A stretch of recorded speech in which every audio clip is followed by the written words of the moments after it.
Okay, dear students, we are discussing about the biological classification ಅಂತಕ್ಕಂಥ ಒಂದು concept ನ ಬಗ್ಗೆ ಡಿಸ್ಕಷನ್ ಅನ್ನ ಮಾಡ್ತಿದ್ವಿ. ಗೊತ್ತಿರೋಕೆ ಈ ಒಂದು biological classification ನ ಬಗ್ಗೆ ನಾವು ತಿಳ್ಕೊಂಡಾಗೆ so why should the animal should be classified, ಏನಕ್ಕೆ ಅದನ್ನ ಒಂದು ಕ್ಯಾಟಗರೀಸ್ ನ ಮಾಡಬೇಕು ಅಂತ ಕ್ಲಾಸಿಫಿಕೇಶನ್ ಅಂದ್ರೆ ಏನು ಅಂತ ಹೇಳ್ತಾರೆ.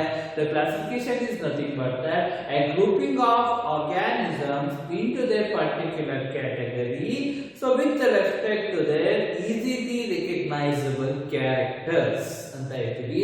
ಸೊ ಈಸಿಯಾಗಿರ್ತಕ್ಕಂಥ ನಾವು ಸುಲಭವಾಗಿ ಕಂಡುಹಿಡಿಯಬಹುದಾಗಿರ್ತಕ್ಕಂಥ ಒಂದು ಗುಣಲಕ್ಷಣಗಳನ್ನ ನೋಡಿ ಆ ಒಂದು ಗುಣಲಕ್ಷಣದ ಆಧಾರದ ಮೇಲೆ ಅದರ ತಕ್ಕನಾಗಿ ಸೊ ಪ್ರತಿಯೊಂದು ಜೀವಿನೂ ಕೂಡ ಅಷ್ಟೇ ಒಂದು ಪರ್ಟಿಕ್ಯುಲರ್ ಕ್ಯಾಟಗರಿಗೆ ಸೇರಿಸ್ತಾ ಹೋಗ್ತದೆ. ಸೊ ಅದನ್ನ ನಾವು ಬಯಾಲಜಿಕಲ್ ಕ್ಲಾಸಿಫಿಕೇಶನ್ ಅಂತ ಹೇಳ್ತಾ ಹೋಗುದು. So over all biological classification ಅಂದ್ರೆ ಸೊ ನಾವು ಹೇಳಿದಾಗೆ ಸೊ ಬಯಾಲಜಿಕಲ್ ಕ್ಲಾಸಿಫಿಕೇಶನ್ ಅಂತ ಇರೋದ್ರಿಂದ ನಾಟ್ ಓನ್ಲಿ ದ ಅನಿಮಲ್ಸ್ ಬಗ್ಗೆ ಅಥವಾ ಪ್ಲಾಂಟ್ಸ್ ಬಗ್ಗೆ ನಾವು ತಿಳ್ಕೊಳ್ಳಲ್ಲ. ಸೊ ಭೂಮಿ ಇರ್ತಕ್ಕಂಥ ಎಲ್ಲಾ ರೀತಿಯ ಲಿವಿಂಗ್ ಆಗಿರುವಂತಹ ಜೀವಿಗಳು ಅಂತ ನಾವೇನು ಕನ್ಸಿಡರ್ ಮಾಡ್ತೀವಿ ಎಲ್ಲದರ ಒಂದು ಒಟ್ಟುಗೂಡಿಕೆ ನಾವು ಕ್ಲಾಸಿಫಿಕೇಶನ್ ನಾವು ಬಯಾಲಜಿಕಲ್ ಕ್ಲಾಸಿಫಿಕೇಶನ್ ಅಂತೀವಿ ಅಂತ ನಾವು ಲಾಸ್ಟ್ ಕ್ಲಾಸ್ ಆಲ್ರೆಡಿ ಡಿಸ್ಕಷನ್ ಅನ್ನ ಮಾಡಿದ್ವಿ. ಓಕೆನಾ. ಸೊ ವಾಟ್ ಆರ್ ದ ಈ ಒಂದು ಬಯಾಲಜಿಕಲ್ ಕ್ಲಾಸಿಫಿಕೇಶನ್ ವಿಷಯಕ್ಕೆ ಫಸ್ಟ್ ಒಂದು ಹೈಯರ್ ಲೆವೆಲ್ ಅನ್ನು ನಾವು ಕಿಂಗ್ಡಮ್ ಲೆವೆಲ್ ಅಂತ ಕರೀತೀವಿ. ಸೊ ಈ ಒಂದು ಕಿಂಗ್ಡಮ್ ಲೆವೆಲ್ ಅಲ್ಲಿ ವಾಟ್ ಎವರ್ ದಟ್ ಏನಂದ್ರು ಒಬ್ರು ಫಸ್ಟ್ ಅರಿಸ್ಟಾಟಲ್ ಅವರು ಬಂದ್ರು. ಸೊ ಎರಡು ರೀತಿಯ ಪ್ಲಾಂಟ್ಸ್ ಮತ್ತೆ ಅನಿಮೇನಿಯಾ ಅಂತ ಒಂದು ಗ್ರೂಪ್ ಅನ್ನ ಮಾಡಿದ್ರು. ಅದಾದ್ಮೇಲೆ ಕಾರ್ಲಸ್ ಲಿನಿಯರ್ಸ್ ಅವರು ಬಂದ್ರು ಅಂತ ಒಬ್ಬ ಸೈಂಟಿಸ್ಟ್ ಬಂದ್ರು. ಅವರು ಕೂಡ ಅಷ್ಟೇ ಕಿಂಗ್ಡಮ್ ಅನಿಮೇಲಿಯಾ ಕಿಂಗ್ಡಮ್ ಪ್ಲಾಂಟ್ ಅಂತ ಕ್ಯಾಟಗರಿನ ಮಾಡಿದ್ರು. ಸೊ ನೆಕ್ಸ್ಟ್ ಅದಾದ್ಮೇಲೆ ಅದು 2 ಕಿಂಗ್ಡಮ್ ಕ್ಲಾಸಿಫಿಕೇಶನ್ ಇರ್ಬೋದು. ಅದಾದ್ಮೇಲೆ 3 ಕಿಂಗ್ಡಮ್ ಕ್ಲಾಸಿಫಿಕೇಶನ್ ಬಂತು. ಬಿಫೋರ್ ದಟ್ ಏನೊಂದು ಅನಿಮಲ್ಸ್ ಮತ್ತೆ ಪ್ಲಾಂಟ್ಸ್ ಅಷ್ಟೇ ಅಲ್ಲ ಮೈಕ್ರೋ ಸೂಕ್ಷ್ಮಾಣು ಜೀವಿಗಳು ಕೂಡ ಇದಾವೆ. ಅದನ್ನು ಕೂಡ ಅಷ್ಟೇ ನಾವು ಜೀವಿಗಳು ಅಂತ ಕನ್ಸಿಡರ್ ಮಾಡಿದೀವಿ ಅಂತ 3 ಕಿಂಗ್ಡಮ್ ಕ್ಲಾಸಿಫಿಕೇಶನ್ ಮಾಡೋದು. ಮೊನೇರಾ ಪ್ರೊಟಿಸ್ಟಾ ನೆಕ್ಸ್ಟ್ ದಟ್ ಏನಂದ್ರೆ ಅನಿಮಲ್ ಮತ್ತೆ ಪ್ಲಾಂಟ್ ಅಂತ ಮಾಡೋದು. ಸೊ ನೆಕ್ಸ್ಟ್ ಅದಾದ್ಮೇಲೆ 4 ಕಿಂಗ್ಡಮ್ ಕ್ಲಾಸಿಫಿಕೇಶನ್ ಬಂತು. ಸೊ ಮೈಕ್ರೋಆರ್ಗನಿಸಮ್ಸ್ ಅಲ್ಲಿ ಸೂಕ್ಷ್ಮಾಣು ಜೀವಿಗಳಲ್ಲಿ ಎಲ್ಲಾ ರೀತಿಯ ಸೂಕ್ಷ್ಮಾಣು ಜೀವಿಗಳು ಒಂದೇ ರೀತಿಯಾಗಲ್ಲ, ಅದರಲ್ಲೂ ಕೂಡ ಅಷ್ಟೇ ಡಿಫರೆಂಟ್ ಕೈಂಡ್ಸ್ ಆಫ್ ಟೈಪ್ಸ್ ಇರುತ್ತೆ ಅಂತ ಆ ಒಂದು ಸೂಕ್ಷ್ಮಾಣು ಜೀವಿಗಳನ್ನ ಅಥವಾ ಮೈಕ್ರೋಆರ್ಗನಿಸಮ್ಸ್ ಎರಡು ರೀತಿಯ ಕ್ಯಾಟಗರಿ ಮಾಡಿ ನೆಕ್ಸ್ಟ್ ಪ್ಲಾಂಟ್ಸ್ ಮತ್ತೆ ಅನಿಮಲ್ಸ್ ಅಂತ 4 ಕಿಂಗ್ಡಮ್ ಕ್ಲಾಸಿಫಿಕೇಶನ್ ನ ಮಾಡೋದು. ನೆಕ್ಸ್ಟ್ ಅದಾದ್ಮೇಲೆ ಬಂದಂತ ಕಿಂಗ್ಡಮ್ ಆಫ್ ಕ್ಲಾಸಿಫಿಕೇಶನ್ ಯಾವುದು ಅಂದ್ರೆ 5 ಕಿಂಗ್ಡಮ್ ಆಫ್ ಕ್ಲಾಸಿಫಿಕೇಶನ್ ಅಂತ ನಾವು ಹೇಳಿದ್ವಿ. ಈ ಒಂದು 5 ಕಿಂಗ್ಡಮ್ ಆಫ್ ಕ್ಲಾಸಿಫಿಕೇಶನ್ ವಿಷಯಕ್ಕೆ ಬಂದ್ರೆ the whole credit goes to the R S. Whittaker ಅಂತಕ್ಕಂಥ ಒಂದು ಸೈಂಟಿಸ್ಟ್ ಗೆ ಈ ಒಂದು ಕ್ರೆಡಿಟ್ ಹೋಗ್ತಾ ಹೋಗುತ್ತೆ. ಸೊ ಅವರ ಒಂದು ಆರ್.ಎಸ್. ವಿಟೇಕರ್ ಅವರ ಪ್ರಕಾರ ವಾಟ್ ಎವರ್ ದಟ್ ಸೊ 1969 ಅಲ್ಲಿ ಅವರು ಕ್ಲಾಸಿಫಿಕೇಶನ್ ಮಾಡಿದ್ರು. ಸೊ ಅವರು ಮಾಡಿದ ಕ್ಲಾಸಿಫಿಕೇಶನ್ 5 ರೀತಿಯಾದ ಕಿಂಗ್ಡಮ್ ಆಫ್ ಕ್ಲಾಸಿಫಿಕೇಶನ್ ನಾವು ಈಗಲೂ ಕೂಡ ಕರಿತೀವಿ. ಅದರಲ್ಲಿ ಯಾವುದೇ ರೀತಿಯಾದ ಬದಲಾವಣೆಗಳು ಆಗಿಲ್ಲ ಅಂತ ನಾವು ಹೇಳ್ತಾ ಹೋಗ್ತೀವಿ. Okay, so this is about that 5 kingdom classification. So today class we will be discussing about that ಏನು kingdom one by one kingdom ಗಳ ಬಗ್ಗೆ ನಾವು ತಿಳ್ಕೊಳ್ತಾ ಹೋಗೋಣ. So ಇವತ್ತಿನ ಒಂದು ಕ್ಲಾಸ್ ಅಲ್ಲಿ we will be going to discuss about that kingdom Monera. Okay, so kingdom Monera ಅಂತ ಹೇಳ್ತೀವಿ. ಸೊ ಮೊನೇರಾ ಕಿಂಗ್ಡಮ್ ನ ಬಗ್ಗೆ ನಾವು ತಿಳ್ಕೊಳ್ತಾ ಹೋಗೋಣ. ಸೊ ಈ ಒಂದು ಮೊನೇರಾ ಅಂತಕ್ಕಂಥ ಒಂದು ಕಿಂಗ್ಡಮ್ ನ ಬಗ್ಗೆ ನಾವು ಡಿಸ್ಕಷನ್ ಅನ್ನ ಮಾಡ್ತಾ ಹೋದ್ರೆ so there is a lot of things ಅಂತ ಹೇಳ್ತಾ ಹೋಗೋದು. So it is a primitive organisms ಅಂತ ಹೇಳ್ತಾ ಹೋಗೋಣ. ಸೊ ಇದಕ್ಕೆ ಕೆಲವೊಂದು ಈ ಒಂದು ಮೊನೇರಾದಲ್ಲಿ ಸಬ್ ಡಿವಿಷನ್ ಬರ್ತಾ ಇದೆ, ಕಿಂಗ್ಡಮ್ ಅಷ್ಟೇ ಅದರಲ್ಲಿ ಸಬ್ ಬ್ರಾಂಚಸ್ ಗಳು ಬರ್ತಾ ಇದೆ. ಸೊ ಒಂದೊಂದು ಆರ್ಗಾನಿಸಮ್ಸ್ ಗಳನ್ನ ಒಂದು ಕ್ಯಾಟಗರಿ ಮಾಡಿ ಯಾವ ಒಂದು ಆಧಾರದ ಮೇಲೆ ಆ ಒಂದು ಪರ್ಟಿಕ್ಯುಲರ್ ಜೀವಿನ ಈ ಒಂದು ಗುಂಪಿಗೆ ಸೇರಿಸಿದೀವಿ ಅಂತ ಒಂದು ಸೆರೆಲ್ ಫೀಚರ್ಸ್ ಗಳನ್ನ ಅದರ ಒಂದು ಫೀಚರ್ಸ್ ಗಳನ್ನ ಎಕ್ಸ್ಪ್ರೆಷನ್ ಕೊಡ್ತಾ ಹೋಗ್ತೇವೆ. ಸೊ ನಾವು ಕೂಡ ಅಷ್ಟೇ ಹಂಗೇನೆ ಕರಿತಾ ಹೋಗ್ತೀವಿ. ಸೊ ಫಸ್ಟ್ ವಿ ಕಲ್ಪದ ಸೊ ಒನ್ ಬೈ ಒನ್ ನಿಧಾನಕ್ಕೆ ತಿಳ್ಕೊಳ್ತಾ ಹೋಗೋಣ. So better to that learn about that ಅಂತ ಹೇಳ್ತಾ ಹೋಗೋದು. ಸೊ ಕಿಂಗ್ಡಮ್ ಮೊನೇರಾ ವಿಷಯಕ್ಕೆ ಬಂದ್ರೆ ಇದಕ್ಕೆ ಒಂದು ಓಲ್ಡ್ ಮೊನೇರಾದ ಕಿಂಗ್ಡಮ್ ಅಲ್ಲಿ ಬರ್ತಕ್ಕಂಥ ಎಲ್ಲಾ ರೀತಿಯ ಜೀವಿಗಳು ಕೂಡ ಒಂದು ಪರ್ಟಿಕ್ಯುಲರ್ ಕಾಮನ್ ಕ್ಯಾರೆಕ್ಟರ್ಸ್ ನ ಫಸ್ಟ್ ಎಕ್ಸ್ಪ್ಲನೇಷನ್ ಮಾಡ್ತಾ ಹೋಗ್ತಾರೆ. ಆ ಒಂದು ಕಾಮನ್ ಕ್ಯಾರೆಕ್ಟರ್ಸ್ ನ ಏನಂತಾರೆ ಅಂದ್ರೆ ಸೇಲಿಯಂಟ್ ಫೀಚರ್ಸ್ ಅಂತ ಹೇಳ್ತಾರೆ. So those are said to be that salient features. ಅದಿರ್ತಕ್ಕಂಥ ಒಂದು ಮೊನೇರಾದಲ್ಲಿ ಬರ್ತಕ್ಕಂಥ ಎಲ್ಲಾ ಜೀವಿಗಳು ಇರ್ತಕ್ಕಂಥ ಒಂದು ಸೊ ಕಾಮನ್ ಆಗಿರ್ತಕ್ಕಂಥ ಒಂದು ಗುಣಲಕ್ಷಣಗಳು ಅಂತ ನಾವು ಹೇಳ್ತಾ ಹೋಗ್ಬೋದು. ಸೊ ಈ ಒಂದು ಸೆಲೆಕ್ಟ್ ಫೀಚರ್ಸ್ ನ ವಿಷಯಕ್ಕೆ ಬಂದ್ರೆ so what are the kingdom includes that it is kind of the Monera kingdom includes that primitive microscopic organisms. Okay, it includes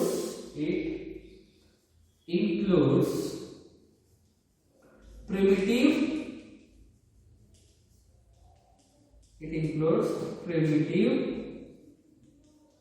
microscopic organisms ಅಂತ ಹೇಳ್ತೀವಿ. ಸೊ ಪ್ರಿಮಿಟಿವ್ ಅಂತ ಅಂದ್ರೆ ಮೊದಲು ಕ್ರಿಯೇಟ್ ಫಸ್ಟ್ ಟೈಮ್ ಕ್ರಿಯೇಟ್ ಆದಂತ ಒಂದು ಮೈಕ್ರೋ ಸೂಕ್ಷ್ಮಾಣು ಜೀವಿಗಳು ಎಲ್ಲಾ ರೀತಿಯಾದ ಮೊದಲನೇ ಈ ಒಂದು ಭೂಮಿಯಲ್ಲಿ ಮೊದಲನೇದಾಗಿ ಬಂದಂತ ಒಂದು ಪ್ರಿಮಿಟಿವ್ ಆರ್ಗ್ಯಾನಿಸಮ್ ಅಂತ ಹೇಳ್ತೀವಿ. ಸೊ ಮೊದಲ ಜೀವಿಗಳು ಅಂತ ಕನ್ಸಿಡರ್ ಮಾಡಿದ್ರೆ ಸೊ ಮೊದಲನೇದಾಗಿ ಬಂದಂತ ಒಂದು ಆರ್ಗ್ಯಾನಿಸಮ್ ನಾವು ಪ್ರಿಮಿಟಿವ್ ಪ್ರೈಮರಿಸ್ ಮೊದಲನೇ ಆಗಿರ್ತಕ್ಕಂಥ ಒಂದು ಮೈಕ್ರೋಸ್ಕೋಪಿಕ್ ಸೂಕ್ಷ್ಮಾಣು ಜೀವಿಗಳನ್ನ ಇಲ್ಲಿ ಇನ್ಕ್ಲೂಡ್ ಆಗಿರುತ್ತೆ ಅಂತ ಹೇಳ್ತಾ ಹೋಗ್ತಾರೆ. Next that these kind of the organisms are unicellular. Okay, so these kind of the organisms are unicellular. ಒಂದೇ ಒಂದು ಸೆಲ್ ಅನ್ನೋದು ಇರುತ್ತೆ. ಸಿಂಗಲ್ ಸೆಲ್ ಅಲ್ಲಿ ಎಲ್ಲಾ ರೀತಿಯಾದ ಪ್ರೋಸೆಸ್ ಆಗ್ತಾ ಹೋಗುತ್ತೆ. unicellular but they are prokaryotic organisms ಅಂತ ಹೇಳ್ತೀವಿ. Okay, so unicellular prokaryotic organisms ಅಂತ ಹೇಳ್ಬೋದು. ಸೊ ಈ ರೀತಿಯಾದ ಒಂದು ಕ್ಯಾರೆಕ್ಟರಿಸ್ಟಿಕ್ಸ್ ಅನ್ನ ಕಿಂಗ್ಡಮ್ ಮೊದಲನೇ ಬರ್ತಕ್ಕಂಥ ಎಲ್ಲಾ ರೀತಿಯಾದ ಜೀವಿಗಳು ಪ್ರದರ್ಶನೆ ಕೊಡ್ತಾ ಹೋಗ್ತಾರೆ. So these are included primitive microscopic organisms which are unicellular in nature and prokaryotic organisms ಅಂತ ಹೇಳ್ತಾ ಹೋಗ್ತಾರೆ. So I think so you know about the difference between prokaryotic and eukaryotic. So like that ಒಂದು prokaryotic organisms ಅಂತ ಹೇಳ್ತಾರೆ. So simplify ಆಗಿ ಹೇಳ್ತೀನಿ, prokaryotic eukaryotic ಏನು ಅಂತ ವ್ಯತ್ಯಾಸ ಅಂದ್ರೆ ಸೊ ನಿಮ್ಗೆ ಆಲ್ರೆಡಿ ಒಂದು ಸೆಲ್ ಅಂದ್ರೆ ಏನು ಅಂತ ಗೊತ್ತಿದೆ. ಓಕೆನಾ? ಸೊ ಒಂದು ಸೆಲ್ ಅಂದ್ರೆ ಅದರೊಳಗೆ ಎಷ್ಟೋ ರೀತಿಯಾದ ಆರ್ಗನ್ಸ್ ಇರುತ್ತೆ. ನ್ಯೂಕ್ಲಿಯಸ್ ಅನ್ನೋದು ಇರುತ್ತೆ, ಸೈಟೋಪ್ಲಾಸಮ್ ಇರುತ್ತೆ, ಮೈಟೋಕಾಂಡ್ರಿಯಾ ಇರುತ್ತೆ, ರೈಬೋಸೋಮ್ಸ್ ಅನ್ನೋದು ಇರುತ್ತೆ ಅಲ್ಲ. ಸೊ prokaryotic ನ ವಿಷಯಕ್ಕೆ ಬಂದ್ರೆ ಸೊ ಸೆಲ್ಗೆ ಒಂದು ವಾಲ್ ಇದೆ ಅಂದ್ರೆ ನ್ಯೂಕ್ಲಿಯಸ್ ಗೆ ಒಂದು ಪರ್ಟಿಕ್ಯುಲರ್ ವಾಲ್ ಇರುತ್ತೆ. ಕೆಲವೊಂದು ಸೆಲ್ಗಳಲ್ಲಿ ರೈಬೋಸೋಮ್ಸ್ ಗೆ ಒಂದು ಪರ್ಟಿಕ್ಯುಲರ್ ವಾಲ್ ಇರುತ್ತೆ. So next that endoplasmic reticulum ಗೆ ಒಂದು particular wall, it means that internal organs of the cell, ಅದಕ್ಕೊಂದು ಪರ್ಟಿಕ್ಯುಲರ್ ಆರ್ಗನ್ಸ್ ಕೂಡ ಅಷ್ಟೇ ವಾಲ್ ಅನ್ನೋದು ಇರುತ್ತೆ. ಓಕೆನಾ? ಸೊ ಆ ರೀತಿಯ ಒಂದು ಹೊರಗಡೆನೂ ಒಂದು ವಾಲ್ ಇದ್ದು ಆ ಒಂದು ಪರ್ಟಿಕ್ಯುಲರ್ ಆರ್ಗನ್ ಒಂದು ವಾಲ್ ಇದೆ, ಅದನ್ನ ನಾವು ಯೂಕ್ಯಾರಿಯೋಟಿಕ್ ಅಂತೀವಿ. ಬರೀ ಹೊರಗಡೆ ಮಾತ್ರ ವಾಲ್ ಇರುತ್ತೆ. ಸೊ ಒಳಗಡೆ ಇರ್ತಕ್ಕಂಥ ನ್ಯೂಕ್ಲಿಯಸ್, ರೈಬೋಸೋಮ್ಸ್, ಮೈಟೋಕಾಂಡ್ರಿಯಾ ಅದಕ್ಕೆಲ್ಲ ಪರ್ಟಿಕ್ಯುಲರ್ ಆಗಿ ಅದರದ ಒಂದು ಸ್ವಂತ ವಾಲ್ಗಳು ಇರಲ್ಲ. ಇಲ್ಲದೆ ಇರೋದಿಲ್ಲ ಪ್ರೋಕ್ಯಾರಿಯೋಟಿಕ್ ಅಂತೀವಿ, ಇರೋದನ್ನ ಯೂಕ್ಯಾರಿಯೋಟಿಕ್ ಅಂತೀವಿ. ಸೊ ಮುಂದೆ ನೀವು ಡೀಟೇಲ್ ಆಗಿ ತಿಳ್ಕೊಂತ ಹೋಗ್ತೀವಿ. ಸೊ ವಾಟ್ ಆರ್ ದ ಈ ಒಂದು ಪ್ರೋಕ್ಯಾರಿಯೋಟಿಕ್ ವಿಷಯಕ್ಕೆ ಬಂದ್ರೆ what are the prokaryotic organs ಅಲ್ಲಿ outer cell membrane not internal organelle cell membrane. ಒಳಗಡೆ ಇರ್ತಕ್ಕಂಥ ಆರ್ಗನ್ಸ್ಗೆ ಯಾವುದೇ ರೀತಿಯಾದ ಒಂದು ಸೆಲ್ ಮೆಂಬ್ರೇನ್ ಅಥವಾ ವಾಲ್ ಅನ್ನೋದು ಇರಲ್ಲ, ಬರೀ ಹೊರಗಡೆ ಮಾತ್ರ ಇರುತ್ತೆ. ಆ ರೀತಿಯಾದ ಜೀವಿಗಳನ್ನ ನಾವು ಪ್ರೋಕ್ಯಾರಿಯೋಟಿಕ್ ಆರ್ಗ್ಯಾನಿಸಮ್ಸ್ ಅಂತ ಕರೀತೀವಿ. ಈ ಒಂದು ಮನೆಯಾಗೆ ಸೇರ್ತಕ್ಕಂಥ ಎಲ್ಲಾ ರೀತಿಯಾದ ಆರ್ಗನ್ಸ್ ಅಷ್ಟೇ ಪ್ರೋಕ್ಯಾರಿಯೋಟಿಕ್ ಆಗುತ್ತೆ. ಒಂದೇ ಒಂದು ಸೆಲ್ ಸಿಂಗಲ್ ಸೆಲ್ ಯೂನಿಸೆಲ್ ಆರ್ಗನ್ಸ್ ಆಗುತ್ತೆ, ಬಟ್ ಮೈಕ್ರೋಸ್ಕೋಪಿಕ್ ಆರ್ಗನಿಸಮ್ಸ್ ಆಗಿರುತ್ತೆ ಅಂತ ಹೇಳ್ತಾರೆ. ನೆಕ್ಸ್ಟ್ ಅದಾದ್ಮೇಲೆ ದೇ ಆರ್ ಯಾವ ರೀತಿಯಾಗಿ ಬದುಕುತ್ತೆ ಅಂತ ಹೇಳ್ತಾರೆ. They are solitary in nature. solitary in nature. They are solitary in nature or colonial. Okay, they may be a solitary or colonial ಅಂತ ಹೇಳ್ತಾರೆ. solitary ಅಂದ್ರೆ ಸಿಂಗಲ್, ಒಂದೇ ಒಂದು ಜೀವಿಗಳು ಬದುಕ್ತಾ ಹೋಗುತ್ತೆ, ಅಥವಾ colonial ಅಂದ್ರೆ ಗ್ರೂಪ್. ಸೊ ಗುಂಪಲ್ಲಿ ಆ ರೀತಿಯ ಸೂಕ್ಷ್ಮಾಣು ಜೀವಿಗಳು ಬದುಕುತ್ತೆ ಅಂತ ಹೇಳ್ಬೋದು. ಸೊ ಅದಕ್ಕೆ ಸಿಂಗಲ್ ಆಗಿ ಬದುಕುತ್ತೆ ಅಥವಾ colonial ಅಂದ್ರೆ ಗ್ರೂಪ್ ಆಗಿ ಅಷ್ಟೇ ಬದುಕುತ್ತೆ ಅಂತ ಹೇಳ್ತಾ ಹೋಗ್ತಾರೆ. Next that they are having the filamentous form ಅಂತ ಹೇಳ್ತಾರೆ. Okay, are also they are filamentous. Okay, filamentous form ಅಂತ ಹೇಳ್ತಾರೆ. ಮೀನ್ಸ್ ದಟ್ ಒಂದಕ್ಕೊಂದು ಅಟ್ಯಾಚ್ ಆಗಿ ಬದುಕ್ತಾ ಹೋಗುತ್ತೆ. ಮೀನ್ಸ್ ದಟ್ ಸಿಂಗಲ್ ಜಸ್ಟ್ ಒಂದು ಎಕ್ಸಾಂಪಲ್ ಅಷ್ಟೇ. ಸೊ ಇದೊಂದು ಜೀವಿ, ಇದೊಂದು ಜೀವಿ, ಇದೊಂದು ಜೀವಿ, ಈ ರೀತಿಯಾಗಿರುತ್ತೆ. ಅಥವಾ ಗ್ರೂಪ್ ಅಂತ ಹೇಳ್ತಾರೆ. ಸೊ ಈ ರೀತಿಯಾಗಿ ಗ್ರೂಪ್ ಅಲ್ಲಿ ಬದುಕ್ತಾ ಹೋಗುತ್ತೆ. ಅಥವಾ ಫಿಲಮೆಂಟಸ್ ಅಂತ ಹೇಳ್ತಾರೆ. ಸೊ ಒಂದಕ್ಕೊಂದು ಅಟ್ಯಾಚ್ ಆಗಿ ಬದುಕ್ತಾ ಹೋಗುತ್ತೆ. ಸೊ ಒಂದು ಎಳೆ ತರ ಒಂದೊಂದು ಮುತ್ತುಗಳನ್ನ ಒಂದು ಪೋಣಿಸ್ತಾ ಹೋಗೋಕೆ. ಸೊ ಮಣಿಗಳನ್ನ ಒಂದು ದಾರಿ ಕೇಳಿಸ್ತೀವಲ್ಲ, ಅದೇ ರೀತಿ ಕಾಣ್ತಾ ಇದಕ್ಕೆ ಫಿಲಮೆಂಟಸ್ ಅಂತ ಹೇಳ್ತೀವಿ. ಇದು ಫಿಲಮೆಂಟಸ್ ಆಗಿರುತ್ತೆ, ಗ್ರೂಪ್ ಆಗಿರುತ್ತೆ, ಒಂದೊಂದನೇ ಬದುಕುತ್ತೆ. ಸಾಲಿಟರಿ, ಕಾಲೋನಿಯಲ್, ಫಿಲಮೆಂಟಸ್ ಫಾರ್ಮ್, ಈ ಒಂದು ರೂಪದಲ್ಲಿ ಇದು ಬದುಕುತ್ತೆ ಅಂತ ಹೇಳ್ತಾ ಹೋಗ್ತಾರೆ. ಇದೊಂದು ಒಂದು ಸೈಡ್ ಫೀಚರ್ ಆಫ್ ದಿ ಮೊನೆರಾ ಅಂತ ಹೇಳ್ತಾ ಹೋಗೋದು. Next they are not having the true nucleus. Okay, not having, sorry, they are not having true nucleus ಅಂತ ಹೇಳ್ಬೋದು. ಓಕೆ, ಸೊ ಏನೊಂದು ಟ್ರೂ ನ್ಯೂಕ್ಲಿಯಸ್ ಅಂತ ಹೇಳ್ತಾರೆ. So as it is membrane bounded cell organelles, they are not having the true nucleus or membrane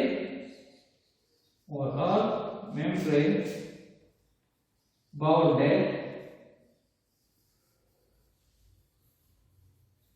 cell organelles. ಅಂತ ಹೇಳಿ doctor sir prokaryotic ಅಂತ ಏನ್ ನಾನು ಹೇಳಿದೆ ಅದೇ ಒಂದು ಮೀನಿಂಗ್ ಇಂದ ಕೊಟ್ಟಿದ್ದಾರೆ. ಸೊ ಪ್ರೋಕ್ಯಾರಿಯೋಟಿಕ್ ಆಗಿರಬೇಕಾದ್ರೆ ಸ್ವಂತವಾದ ಒಂದು ಟ್ರೂ ನ್ಯೂಕ್ಲಿಯಸ್ ಅನ್ನೋದು ಇದೆ ಸರ್. ನ್ಯೂಕ್ಲಿಯಸ್ ಇದೆ ಅಂದ್ರೆ ಅದಕ್ಕೆ ಒಂದು ಇರೋದು ವಾಲ್ ಅನ್ನೋದು ಇರೋದಿಲ್ಲ. Next that membrane bounded organs not ಓಕೆನಾ ಇಲ್ಲಿ ಮೆನ್ಷನ್ ಮಾಡಿದ್ದೀನಿ ನೋಡಿ not nucleus nucleus or membrane bounded organs. ಒಂದು ಸೆಲ್ ಒಳಗೆ ಒಂದು ಆರ್ಗನ್ ಇದೆ ಅಂದ್ರೆ ಅದಕ್ಕೆ ಮೆಂಬ್ರೇನ್ ಮೈಟೋಕಾಂಡ್ರಿಯಾ ಇದೆ ಅದಕ್ಕೆ ಒಂದು ಮೆಂಬ್ರೇನ್ ಇರಲ್ಲ.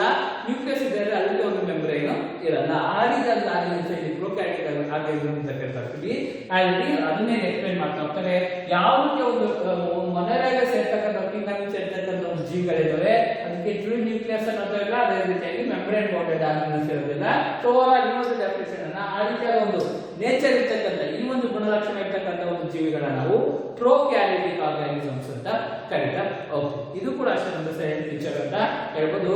ನೆಕ್ಸ್ಟ್ ರೀಪ್ರೊಡಕ್ಷನ್ ವಿಷಯಕ್ಕೆ ಬಂದ್ರೆ ರೀಪ್ರೊಡ್ಯೂಸ್. ಸೊ ರೀಪ್ರೊಡಕ್ಷನ್ ವಿಷಯಕ್ಕೆ ಬಂದ್ರೆ ನಮಗೆ ಗೊತ್ತಿರೋಕೆ ನೀವು ಆಲ್ರೆಡಿ ಕಲ್ತಿರೋಕೆ ಎರಡು ರೀತಿಯಾದ ರೀಪ್ರೊಡಕ್ಷನ್ ಇದೆ. ಒಂದನ್ನ ಎಸೆಕ್ಷುಯಲ್ ರಿಪ್ರೊಡಕ್ಷನ್ ಅಂತೀವಿ, ಮತ್ತೊಂದನ್ನ ಸೆಕ್ಷುಯಲ್ ರಿಪ್ರೊಡಕ್ಷನ್ ಅಂತ ಹೇಳ್ತಾ ಹೋಗ್ತೀವಿ. ಸೆಕ್ಷುಯಲ್ ರಿಪ್ರೊಡಕ್ಷನ್ ವಿಷಯಕ್ಕೆ ಬಂದ್ರೆ ಗ್ಯಾಮೆಟ್ಸ್ ಗಳು ಅಂತ ಇರುತ್ತೆ, ಮೇಲ್ ಮತ್ತೆ ಫೀಮೇಲ್ ಗ್ಯಾಮೆಟ್ಸ್ ಗಳು. ಆ ರೀತಿಯಾದ ಗ್ಯಾಮೆಟ್ಸ್ ಗಳು ಫಾರ್ಮ್ ಆಗಲ್ಲ. ಯಾವ ಒಂದು ಜೀವಿನಲ್ಲಿ ಗ್ಯಾಮೆಟ್ಸ್ ಗಳು ಫಾರ್ಮ್ ಆಗ್ತದೆ ಅದೆರಡು ಫ್ಯೂಷನ್ ಕೂಡ್ತಲೇನೆ ರಿಪ್ರೊಡಕ್ಷನ್ ಸಂತಾನೋತ್ಪತ್ತಿ ಆಗ್ತಿದೆ ಅಂದ್ರೆ ಅದನ್ನ ನಾವು ಎಸೆಕ್ಷುಯಲ್ ರಿಪ್ರೊಡಕ್ಷನ್ ಅಂತ ಕರಿತೀವಿ. ಯಾವ ರೀತಿಯಾದ ಜೀವಿಗಳಲ್ಲಿ ಗ್ಯಾಮೆಟ್ಸ್ ಗಳು ಫಾರ್ಮ್ ಆಗುತ್ತೆ ಅದೇ ರೀತಿಯಾಗಿ ಅವೆರಡು ಫ್ಯೂಷನ್ ಆಗಿ ಫರ್ದರ್ ಇನ್ನೊಂದು ಹೊಸ ಜೀವಿಗಳು ಹುಡ್ಕೊಳ್ತಿದೆ ಅಂದ್ರೆ ನಾವು ಸೆಕ್ಷುಯಲ್ ರಿಪ್ರೊಡಕ್ಷನ್ ಅಂತ ಕರೀತಾ ಹೋಗ್ತೀವಿ. ಸೊ ಮೊದಲನೇ ವಿಷಯಕ್ಕೆ ಬಂದ್ರೆ ಅದನ್ನ ಆಗ್ತಕ್ಕಂಥದ್ದು ಎಸೆಕ್ಷುಯಲ್ ರಿಪ್ರೊಡಕ್ಷನ್ ಅಂತ ಹೇಳ್ತೀವಿ. Without gamete formation without fertilisation ಆಗುತ್ತೆ ಅಂತ ಹೇಳ್ತೀವಿ. ಸೊ ಆ ಒಂದು effective reproduction different kinds of forms ಗಳಿದಾವೆ. ಎಸ್ಪೆಷಲಿ ಮೊನೆರಲ್ಲಿ ಆಗ್ತಕ್ಕಂಥ ರಿಪ್ರೊಡಕ್ಟಿವ್ ಪರ್ಸನ್ ವಿಷಯಕ್ಕೆ ಬಂದ್ರೆ they reproduce through the conjugation ಅಂತ ಹೇಳ್ತೀವಿ. ಕಾಂಜುಗೇಷನ್ ಅಂತಕ್ಕಂಥ ಒಂದು ಪ್ರೋಸೆಸ್ ಮುಖಾಂತರ ರಿಪ್ರೊಡಕ್ಷನ್ ಅನ್ನ ಮಾಡ್ತಾ ಹೋಗುತ್ತೆ. ಬಡ್ಡಿಂಗ್ ಅಂತಕ್ಕಂಥ ಒಂದು ಪ್ರೋಸೆಸ್ ಮುಖಾಂತರ ರಿಪ್ರೊಡಕ್ಷನ್ ಅನ್ನ ಮಾಡುತ್ತೆ ಅಂತ ಹೇಳ್ತಾರೆ. ನೆಕ್ಸ್ಟ್ ದಟ್ ಅದಾದ್ಮೇಲೆ ಬಡ್ಡಿಂಗ್ ಆದ್ಮೇಲೆ they can reproduce by the process of the fusion, binary fusion ಅಂತ ಕರೀತಾ ಓಕೆ. ಈ ಒಂದು ರೂಪಗಳಲ್ಲಿ ಈ ಒಂದು ಕ್ರಿಯೆಗಳಲ್ಲಿ ಮೊನೆರಾ ಕಿಂಗ್ಡಮ್ ಇರ್ತಕ್ಕಂಥ ಎಲ್ಲಾ ಒಂದು ಜೀವಿಗಳು ರಿಪ್ರೊಡಕ್ಷನ್ ಆಗುತ್ತೆ ಅಂತ ಹೇಳ್ತಾರೆ. What is meant by conjugation, budding ಮತ್ತೆ ಬೈನರಿ ಫ್ಯೂಷನ್ ಅಂತ ಹೇಳ್ತಾರೆ. ಸೊ ಒನ್ ಬೈ ಒನ್ ನಾನು ಹೇಳ್ತಾ ಹೋಗ್ತೀನಿ. What is meant by conjugation ಅಂದ್ರೆ ಜಸ್ಟ್ ಒಂದು ಎಕ್ಸಾಂಪಲ್ ಅಷ್ಟೇನೆ, ಆಡ್ ಇಸ್ ಇಂಡಿಯಾ ಆಗಲ್ಲ. ಸೊ ಇದೊಂದು ಜೀವಿ, ಇದೊಂದು ರೀತಿಯಾದ ಒಂದು ಬ್ಯಾಕ್ಟೀರಿಯಾ ಒಂದು ಜೀವಿ ಅಂತ ತಿಳ್ಕೊಳ್ಳಿ. ಓಕೆನಾ? ಇದು ಒಂದು ರಿಪ್ರೊಡ್ಯೂಸ್ ಆಗಬೇಕು ಏನ್ ಮಾಡುತ್ತೆ ಅಂದ್ರೆ, ಸೊ ವಾಟ್ ಎವರ್ ದಟ್ ಇದರಿಂದ ಒಂದು ಬ್ರಿಡ್ಜ್ ನ ಒಂದು ಎಕ್ಸ್ಟೆಂಡೆಡ್ ಪಾರ್ಟ್ ಎಕ್ಸ್ಟೆಂಡ್ ಆಗುತ್ತೆ. ಓಕೆನಾ? ಸೊ ಎಕ್ಸ್ಟೆಂಡ್ ಆಗಿ ವಾಟ್ ಎವರ್ ದಟ್ ಇಲ್ಲಿ ಪಕ್ಕದಲ್ಲಿ ಇನ್ನೊಂದು ಜೀವಿಯ ರೀತಿಯಾಗಿ ಕ್ರಿಯೇಟ್ ಆಗುತ್ತೆ. ಇದರಲ್ಲಿ ಇದ್ದಂತ ಎಲ್ಲಾ ರೀತಿಯ ಮಾಲಿಕ್ಯೂಲ್ಸ್ ಇದಕ್ಕೆ ಟ್ರಾನ್ಸ್ಫರ್ ಆಗಿ ಇದರಲ್ಲಿ ತುಂಬಿಕೊಳ್ಳುತ್ತೆ. ಓಕೆನಾ? ಸೊ ಇದು ಒಂದಿದ್ದದ್ದು ಒಂದು ಬ್ರಿಡ್ಜ್ ನ ಫಾರ್ಮ್ ಮಾಡ್ಕೊಂಡು ಇಲ್ಲಿ ಒಂದು ಜೀವಿ ಆಗುತ್ತೆ. ನೆಕ್ಸ್ಟ್ ಅಲ್ಲಿ ಒಂದು ಬ್ರಿಡ್ಜ್ ಕಟ್ ಆಗುತ್ತೆ. ಸೊ ಇದೊಂದು ಜೀವಿ ಆಗುತ್ತೆ, ಇದೊಂದು ಜೀವಿಯಾಗಿ ಸರ್ವ್ ಆಗುತ್ತೆ. ಇದು ಕೂಡ ಅಷ್ಟೇ. ನೆಕ್ಸ್ಟ್ ಇದು ಫಾರ್ಮ್ ಆಗ್ಬೇಕಾದ್ರೆ ದಟ್ ಈಸ್ ಹಿಂಗೆ ಒಂದು ಬ್ರಿಡ್ಜ್ ನ ಫಾರ್ಮ್ ಮಾಡ್ಕೊಳ್ಳುತ್ತೆ. ಇದೊಂದು ಜೀವಿ ಕ್ರಿಯೇಟ್ ಆಗುತ್ತೆ. ಇದರಿಂದ ಮಾಲಿಕ್ಯೂಲ್ಸ್ ಎಲ್ಲ ಇದಕ್ಕೆ ಟ್ರಾನ್ಸ್ಫರ್ ಆಗುತ್ತೆ. ನೆಕ್ಸ್ಟ್ ಈ ಒಂದು ಬ್ರಿಡ್ಜ್ ಕಟ್ ಆಗುತ್ತೆ. ಓಕೆ, ಸೊ ಈ ರೀತಿಯಾದ ಒಂದು ಪ್ರೋಸೆಸ್ ನಾವು ಕಾಂಜುಗೇಷನ್ ಅಂತ ಕರೀತಾ ಹೋಗ್ತೀವಿ. ಓಕೆನಾ? ಸೊ ಲೈಕ್ ದಿಸ್ ಈ ಒಂದು ಪ್ರೋಸೆಸ್ ಅಲ್ಲಿ ಕಾಂಜುಗೇಷನ್ ಅಂತ ರಿಪ್ರೊಡಕ್ಷನ್ ಪ್ರೋಸೆಸ್ ಆಗುತ್ತೆ. ನೆಕ್ಸ್ಟ್ ದಟ್ ಬಡ್ಡಿಂಗ್ ನ ವಿಷಯಕ್ಕೆ ಬಂದ್ರೆ ಯಾವ ರೀತಿ ಆಗುತ್ತೆ ಅಂದ್ರೆ, ಸೊ ವಾಟ್ ಆರ್ ದಟ್ ಇದೊಂದು ಜೀವಿ ಅಂತ ತಿಳ್ಕೊಳ್ಳೋಣ. ಸೊ ಇದು ಒಂದು ರೀತಿಯಾದ ಮೈಕ್ರೋಸ್ಕೋಪಿ ಜೀವಿ ಅಂತ ನಾನು ತಿಳ್ಕೊಳ್ಳೋಣ. ಸೊ ಇದರ ಬಾಡಿ ಪಾರ್ಟ್ ಅಲ್ಲಿ ಎಲ್ಲೋ ಒಂದು ಕಡೆ ಒಂದು ರೀತಿಯಾಗಿ ಮೊಳಕೆ ಹೊಡೆದಾಗೆ ಆಗುತ್ತೆ. ಓಕೆನಾ? ಸೊ ಮೊಳಕೆ ಹೊಡೆದಾಗುತ್ತೆ. ಸೊ ಹೋಗ್ತಾ ಹೋಗ್ತಾ ಇದೇ ಡೆವಲಪ್ ಆಗುತ್ತೆ. ಡೆವಲಪ್ ಆಗಿ ಇದು ಕಟ್ ಆಗಿದ್ದೀವಿ, ಇದೇ ಒಂದು ಹೊಸ ಜೀವಿಯಾಗಿ ಬೆಳೀತಾ ಹೋಗುತ್ತೆ. ಓಕೆನಾ? ಸೊ ಇದನ್ನ ನಾವು ಬಡ್ಡಿಂಗ್ ಫಾರ್ಮ್ ಅಂತ ಹೇಳ್ತೀವಿ. ಸೊ ಒಂದು ಆರ್ಗನಿಸಮ್ ಇದೆ, ಆರ್ಗನಿಸಮ್ ಯಾವುದೋ ಒಂದು ಪಾರ್ಟ್ ಅಲ್ಲಿ ಮೊಳಕೆ ಹೊಡೆಯೋತರ ಅಲ್ಲೇ ಅರೇಂಜ್ ಆಗುತ್ತೆ. ಇದರಿಂದ ಮಾಲಿಕ್ಯೂಲ್ಸ್ ಎಲ್ಲ ಇದಕ್ಕೆ ಟ್ರಾನ್ಸ್ಫರ್ ಆಗುತ್ತೆ. ನೆಕ್ಸ್ಟ್ ಸೊ ಒಂದು ದೊಡ್ಡದಾಗಿ ಇದರ ಎಷ್ಟು ಐದು ಇಷ್ಟೇ ಬೆಳೆದ್ಮೇಲೆ ಇದು ಕಟ್ಟಾಗಿ ಕೆಳಗಿದ್ವಿ, ಇದೇ ಒಂದು ಸರ್ಕಲ್ ಬೆಳೀತಾ ಹೋಗುತ್ತೆ. ಇದನ್ನ ನಾವು ಬಡ್ಡಿಂಗ್ ಪ್ರೋಸೆಸ್ ಅಥವಾ ಬಡ್ಡಿಂಗ್ ಅಂತಕ್ಕಂಥ ರಿಪ್ರೊಡಕ್ಟಿವ್ ಪ್ರೋಸೆಸ್ ಅಂತ ಹೇಳ್ತೀವಿ. ಜಸ್ಟ್ ಒಂದು ಹೆಸರನ್ನ ನೆನಪಿಟ್ಕೊಂಡಿದ್ರೆ ಸಾಕು, ಫರ್ದರ್ ಮುಂದೆ ಹೋಗ್ತಾ ಹೋಗ್ತಾ ಇನ್ ಡೀಟೇಲ್ ಆಗಿ ತಿಳ್ಕೊಳ್ತಾ ಹೋಗ್ತೇವೆ. ನೆಕ್ಸ್ಟ್ ಬೈನರಿ ಫ್ಯೂಷನ್ ವಿಷಯಕ್ಕೆ ಬಂದ್ರೆ, ಬೈನರಿ ಫ್ಯೂಷನ್ ಪ್ರೋಸೆಸ್ ಯಾವ ರೀತಿ ಪ್ರೊಡಕ್ಷನ್ ಆಗುತ್ತೆ ಅಂತ ಹೇಳ್ತಾರೆ. ಸೊ ವಾಟ್ ಎವರ್ ದಟ್ ಯಾವ್ದೋ ಒಂದು ಅಮೀಬಾ ಇದೆ ಅಂತ ತಿಳ್ಕೊಳ್ಳೋಣ. ಓಕೆ, ಸೊ ಅಮೀಬಾಗೆ ಶೇಪ್ ಅನ್ನೋದಿಲ್ಲ. ಬೈನರಿ ಫ್ಯೂಷನ್ ಯಾವ ರೀತಿ ಆಗುತ್ತೆ ಅಂದ್ರೆ, ಸೊ ಇದೊಂದು ಅಮೀಬಾ ಇದೆ, ಇದೇನಾಗುತ್ತೆ ಅಂದ್ರೆ ಕರೆಕ್ಟ್ ಆಗಿ ಮಧ್ಯದಲ್ಲಿ ಡಿವೈಡ್ ಆಗುತ್ತೆ. ಓಕೆನಾ? ಅಥವಾ ಹಿಂಗಾರು ಡಿವೈಡ್ ಆಗುತ್ತೆ, ಹಿಂಗಾರು ಡಿವೈಡ್ ಆಗುತ್ತೆ ಗೊತ್ತಿಲ್ಲ. ಸೊ ಒಂದು ಇರ್ತಕ್ಕಂಥ ಒಂದು ಆರ್ಗನಿಸಮ್ ಎರಡು ರೀತಿಯಾದ ಆರ್ಗಾನಿಸಮ್ ಆಗಿ ಡೆವಲಪ್ ಆಗ್ತಾ ಹೋಗುತ್ತೆ. ಓಕೆ, ಸೊ ಇದನ್ನ ನಾವು ಬೈನರಿ ಫ್ಯೂಷನ್ ಅಂತ ಕರಿತೀವಿ. ವಾಟ್ ಎವರ್ ಒಂದು ಆರ್ಗಾನಿಸಮ್ ಕಟ್ ಆಗಿ ಎರಡು ಆರ್ಗಾನಿಸಮ್ ಆಯ್ತು, ನೆಕ್ಸ್ಟ್ ದಟ್ ಇದು ಒಂದು ಇನ್ನೊಂದು ಫರ್ದರ್ ಆರ್ಗಾನಿಸಮ್ ಆಗಿ ಡೆವಲಪ್ ಆಗ್ತದೆ. ಇದೊಂದು ಇದು ಕೂಡ ಅಷ್ಟೇ. ಓಕೆ, ಸೊ ಲೈಕ್ ಸೊ ಈ ರೀತಿ ಆಗ್ತಕ್ಕಂಥ ರಿಪ್ರೊಡಕ್ಷನ್ ಪ್ರೋಸೆಸ್ ನಾವು ಬೈನರಿ ಫ್ಯೂಷನ್ ಅಂತ ಕರಿತೀವಿ. ಒಂದಿರೋದು ಎರಡಾಗಿ ಎರಡಿರೋದು ನಾಲ್ಕು. ಓಕೆ, ಲೈಕ್ ಈ ರೀತಿಯಾದ ಒಂದು ರಿಪ್ರೊಡಕ್ಟಿವ್ ಪ್ರೋಸೆಸ್ ನಾವು ಎಸೆಕ್ಷುಯಲ್ ರಿಪ್ರೊಡಕ್ಷನ್ ಅಂತ ಕರಿತೀವಿ. ಎಸ್ಪೆಷಲಿ ಮೊನೆರಾದಲ್ಲಿ ಕಾಂಜುಗೇಷನ್ ಆಗುತ್ತಲ್ಲಿ, ಬರ್ಡಿಂಗ್ ಆಗುತ್ತಲ್ಲಿ, ಅದೇ ರೀತಿಯಾಗಿ ಬೈನರಿ ಫ್ಯೂಷನ್ ಆಗುತ್ತಲ್ಲಿ ರಿಪ್ರೊಡಕ್ಷನ್ ಆಗುತ್ತೆ ಅಂತ ಹೇಳ್ತಾ ಹೋಗ್ತೀವಿ. So this is about that silent features of the Monera. Monera ಒಂದು ಕ್ಯಾಟಗರಿ ಕಿಂಗ್ಡಮ್ ಸೇರ್ತಕ್ಕಂತ ಎಲ್ಲಾ ರೀತಿಯ ಮೈಕ್ರೋ ಆರ್ಗಾನಿಸಮ್ಸ್ ಅಲ್ಲಿ ಸೊ ಇದನ್ನ ಒಂದು ಕಾಮನ್ ಸೈಲೆಂಟ್ ಫೀಚರ್ಸ್ ನಾವು ನೋಡ್ತೀವಿ ಅಂತ ಹೇಳ್ತಾ ಹೋಗೋದು. ಸೊ ನೆಕ್ಸ್ಟ್ ಇದಾದ್ಮೇಲೆ ಮುಂದಿನ ಟಾಪಿಕ್ ಅಲ್ಲಿ ಒನ್ ಬೈ ಒನ್ ಮೊನೆರಾದಲ್ಲಿ ಸಬ್ ಕ್ಯಾಟಗರೀಸ್ ಇದೆ, ಆ ಒಂದು ಸಬ್ ಕ್ಯಾಟಗರೀಸ್ ಬಗ್ಗೆ ನಾವು ತಿಳ್ಕೊಳ್ತಾ ಹೋಗೋದು.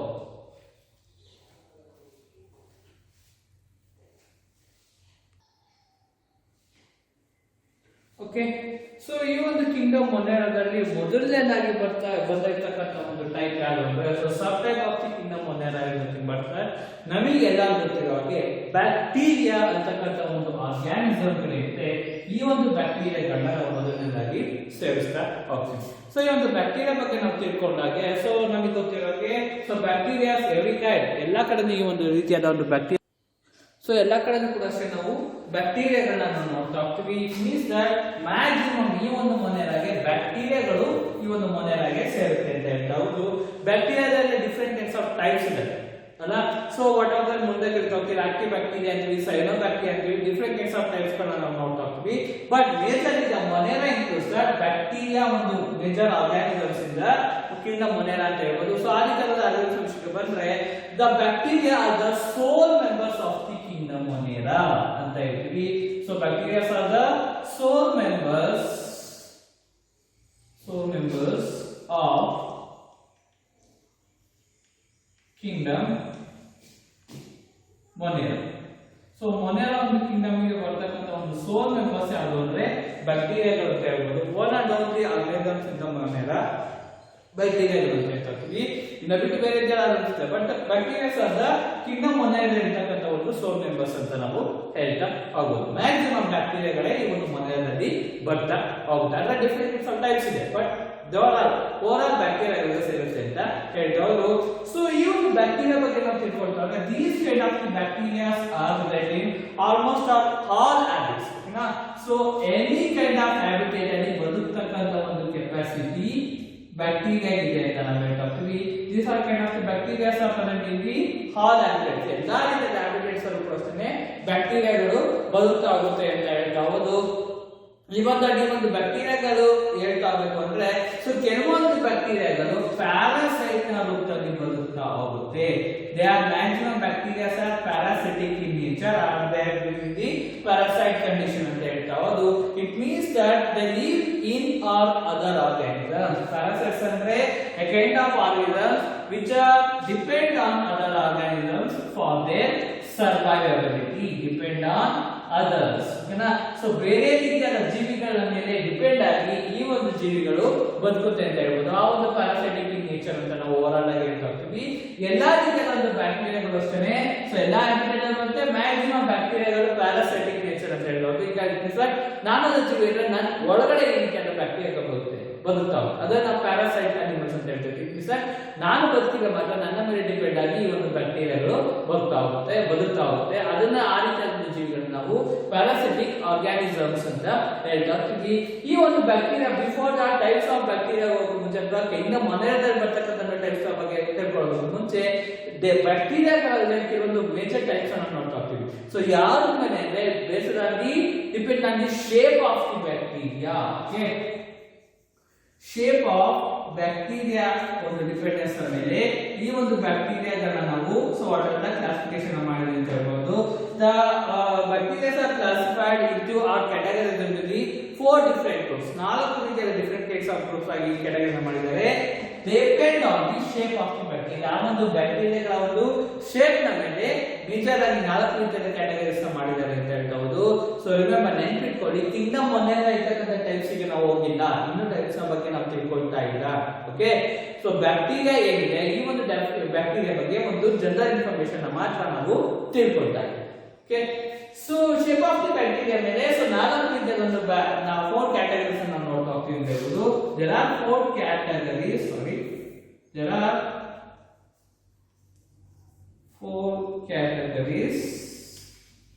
So depend on the shape of the bacteria ಅಂತ ನಾವು ಹೇಳ್ತಾ ಹೋಗ್ಬೋದು. ಸೊ ಈ ಒಂದು ಶೇಪ್ ಆಫ್ ದಿ ಬ್ಯಾಕ್ಟೀರಿಯಾ ಮೇಲೆ ಏನೊಂದು ಕ್ಯಾಟಗರಿ ಮಾಡ್ತಾ ಇದ್ರೆ ಮೊದಲನೇ ಒಂದು ಕ್ಯಾಟಗರಿ ನಾವು ಕಾಕಸ್ ಅಂತ ಕರಿತೀವಿ. Okay, so it is pronounced as COCCUS Cox ಅಂತ ಕರಿತಾ ಹೋಗ್ತೀವಿ.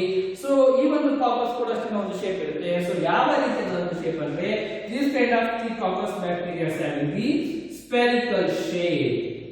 ಓಕೆ, ಸ್ಪೆರಿಕಲ್ ಶೇಪ್ ಅನ್ನ ಹೊಂದಿರುತ್ತೆ ಅಂತ ನಾವು ಹೇಳ್ತಾ ಹೋಗ್ಬೋದು. Spherical shape it means that round shape. So round shape spherical shape ಇರ್ತಕ್ಕಂಥ ಒಂದು ಜೀವಿಗಳಿಂದ ನಾವು ಶೇಪ್ ಆಫ್ ದಿ ಅಂತ ನಾವು ಸ್ಪೆರಿಕಲ್ ಅಂತೀವಿ. ಆದ್ರೆ ನಾವು ಸ್ಪೆರಿಕಲ್ ಶೇಪ್ ಇರ್ತಕ್ಕಂಥ ಒಂದು ಬ್ಯಾಕ್ಟೀರಿಯಾ ನಾವು ಕಾಕಸ್ ಬ್ಯಾಕ್ಟೀರಿಯಾ ಅಂತ ಕರೀತಾ ಹೋಗ್ತೀವಿ. ನೆಕ್ಸ್ಟ್ ಎರಡನೇ ಒಂದು ಶೇಪ್ ಅಥವಾ ಎರಡನೇ ಒಂದು ಶೇಪ್ ನ ಹೆಸರೇನು ಅಂತ ಹೇಳ್ತಾರೆ ದಟ್ ಬ್ಯಾಸಿಲಸ್ ಅಂತಕ್ಕಂಥ ಒಂದು ಕ್ಯಾಟಗರಿ. ಓಕೆ, ಬ್ಯಾಸಿಲಸ್ ಅಂತಕ್ಕಂಥ ಒಂದು ಕ್ಯಾಟಗರಿ. ಇದು ಒಂದು ಯಾವ ಶೇಪ್ ಇರುತ್ತೆ they are having the rod shape ಅಂತ ಹೇಳ್ಬೋದು. ಓಕೆನಾ, ಸೊ ರಾಡ್ ಶೇಪ್ ಬ್ಯಾಕ್ಟೀರಿಯಾ ಅಂತ ಹೇಳ್ತೀವಿ. ಇಟ್ ಮೀನ್ಸ್ ದಟ್ ಲೈಕ್ ಈ ರೀತಿಯಾಗಿ ಒಂದು ರಾಡ್ ಶೇಪ್ ನ ಒಂದು ಬ್ಯಾಕ್ಟೀರಿಯಾಗಳನ್ನ ನಾವು ನೋಡ್ತಾ ಹೋಗ್ತೀವಿ. Okay, so this is about that rod shaped bacteria. Okay, rod shaped bacteria ಅಂತ ಹೇಳ್ಬಹುದು. ನೆಕ್ಸ್ಟ್ ದಟ್ ಮೂರನೇದಾಗಿ ವಿಷಯಕ್ಕೆ ಬಂದ್ರೆ ಸ್ಪೈರಲ್ ಶೇಪೆಡ್ ಬ್ಯಾಕ್ಟೀರಿಯಾ ಅಂತಿದೆ. ಅದಕ್ಕೆ ಹೆಸರು ಇದೆ ಸ್ಪೈರಲಮ್ ಅಂತ ಕರೀತಾರೆ. ಓಕೆ, ಸಾರಿ ಸ್ಪೈರಲಮ್ ಇದೆ UM ಅಂತ ಹೇಳ್ಬೋದು. ಸ್ಪೈರಲಮ್ ಅಂತ ಕರೀತಾ ಹೋಗ್ತೀವಿ. ಸ್ಪೈರಲಮ್ ನ ಶುಗರ್ ಅದೇ ಹೆಸರು ಇದೆ ಸ್ಪೈರಲ್ ಶೇಪೆಡ್ ಬ್ಯಾಕ್ಟೀರಿಯಾ.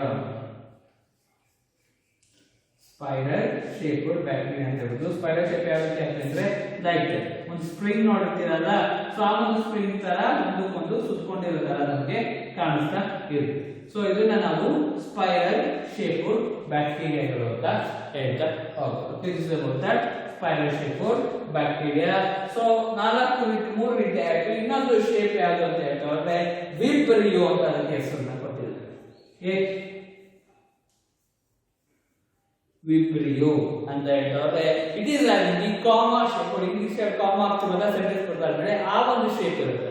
ಓಕೆನಾ, so those are the comma shaped bacteria ಅಂತ ಹೇಳ್ತೀವಿ. Okay, they are comma shaped bacteria ಅಂತ ಹೇಳ್ತೀವಿ. ಇಟ್ ಮೀನ್ಸ್ ದಟ್ ಸೊ ಈ ರೀತಿಯಾಗಿ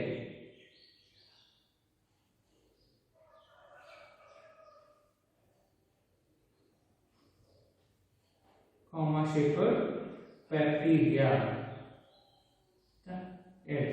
ಓಕೆ, ಸೊ ಈ ವಿಷಯ ಕಾಮ ಬರ್ತೀವಲ್ಲ ಲೈಕ್ ಹಿಂಗ್ ಬರ್ತೀವಿ ಕಾಮ ಬರ್ತಾರೆ. ಬಟ್ ವಾಟ್ ಎವರ್ ಈ ಒಂದು ಶೇಪ್ ಅಲ್ಲಿ ಇರುತ್ತೆ ಅಂತ ಹೇಳ್ತಾರೆ. ಸೊ ದಿಸ್ ಅಬೌಟ್ ದಟ್ ಕಾಮ ಶೇಪೆಡ್ ಬ್ಯಾಕ್ಟೀರಿಯಾ ಅಂತ ಹೇಳ್ತೀವಿ.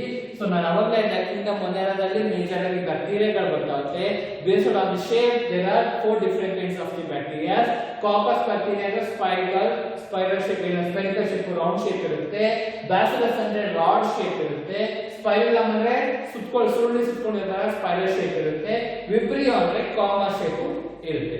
Based on the shape there are 4 different kinds of categories of the ಬ್ಯಾಕ್ಟೀರಿಯಾಗಳನ್ನ ನಾವು ನೋಡ್ತೀವಿ ಅಂತ ಹೇಳ್ಬಹುದು. ಸೊ ನಾನು ಹೇಳಿದಾಗೆ ವಾಟ್ ಎವರ್ ದೇರ್ ಆರ್ ನಾನು ಅವಾಗ ಹೇಳಿದಾಗೆ 7 ಫೀಚರ್ಸ್ ಅಲ್ಲಿ ಹೇಳಿದಾಗೆ ಮೊದಲನೇದಾಗಿ there are prokaryotic in nature. Prokaryotic organisms ಅಂತ ಹೇಳ್ತೀವಿ. ಸೊ ಪ್ರೊಕ್ಯಾರಿಯೋಟಿಕ್ ಆಗಿದ್ದ ಬ್ಯಾಕ್ಟೀರಿಯಾಗಳಿರ್ತಕ್ಕಂಥ ಒಂದು ಕಾಮನ್ ಥಿಂಗ್ ಏನು ಅಂತ ಹೇಳ್ತಾರೆ ಅದರ ಒಂದು ಸೆಲ್ ವಾಲ್ ತುಂಬಾ ರಿಜಿಡ್ ಆಗಿರುತ್ತೆ. The cell wall of bacteria ice very rigid in nature. ತುಂಬಾ ಗಟ್ಟಿಯಾಗಿರುತ್ತೆ. ಆ ಒಂದು ಗಟ್ಟಿಯಾಗಿರ್ತಕ್ಕಂಥ ಒಂದು ಸೆಲ್ ವಾಲ್ ಯಾರಿಂದ ಮಾಡ್ಕೊಟ್ಟಿರುತ್ತೆ ಅಂತ ಹೇಳ್ತಾರೆ they are polysaccharide capsule. Okay,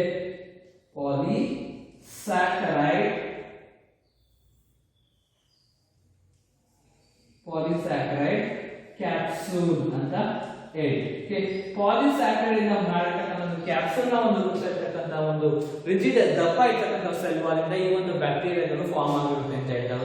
common thing ಅದರ ಒಂದು ಎಲ್ಲಾ ರೀತಿಯ ಸೆಲ್ ವಾಲ್ ಪ್ರಶ್ನೆ ಪಾಲಿಸ್ಯಾಕರೈಡ್ ಅಂತಕ್ಕಂಥ ಒಂದು ಕಂಟೆಂಟ್ ಇಂದ ಫಾರ್ಮ್ ಆಗಿರುತ್ತೆ. ಅದ್ರ ಜೊತೆಗೆ so these kind of the bacteria R the flagella as A locomotive organ. Flagella as A locomotive organ ಅಂತ ಹೇಳ್ಬೋದು. ದಿಸ್ ದಟ್ ಮೂವ್ಮೆಂಟ್ ಓಕೆ ಆ ಒಂದು ಜೀವಿ ಒಂದು ಕಡೆಯಿಂದ ಇನ್ನೊಂದು ಮೂವ್ ಆಗುತ್ತೆ. ನಮ್ಗೆ ಯಾವ ರೀತಿಯ ಕಾಲಿದೆ ಕಾಲನ್ನು ನಾವು ಲೋಕೋಮೋಟಿವ್ ಆರ್ಗನ್ ಅಂತ ಹೇಳ್ಕೊತೀವಿ. ಅದೇ ರೀತಿಯಾಗಿ ಬ್ಯಾಕ್ಟೀರಿಯಾಗೆ ಫ್ಲಾಜೆಲ್ಲಾ ಅಂತಕ್ಕಂಥ ಒಂದು ಲೋಕೋಮೋಟಿವ್ ಒಂದು ಉದ್ದ ಇರ್ತಕ್ಕಂಥ ಕೂದಲು ಎಳೆ ತರ ಒಂದು ಸ್ಟ್ರಕ್ಚರ್ ಇರುತ್ತೆ. ಆ ಒಂದು ಫ್ಲಾಜೆಲ್ಲಾ ಸಹಾಯದಿಂದ ಇಟ್ ವಿಲ್ ಬಿ ಮೂವಿಂಗ್ ಅಂತ ಹೇಳ್ತಾರೆ. So this are the common characteristics of the bacteria ಅಂತ ಹೇಳ್ತಾ ಹೋಗ್ತೀವಿ. ಸೊ ನೆಕ್ಸ್ಟ್ ಕ್ಲಾಸ್ ಇಂದ whatever that kingdom Monera ಇರ್ತಕ್ಕಂಥ ಒಂದೊಂದು ಟೈಪ್ಸ್ ಬಗ್ಗೆ ನಾವು ತಿಳ್ಕೊಳ್ತಾ okay this is about the common characters which come under the kingdom Monera especially bacteria ಅಂತ ನಾವು ಹೇಳ್ಬೋದು.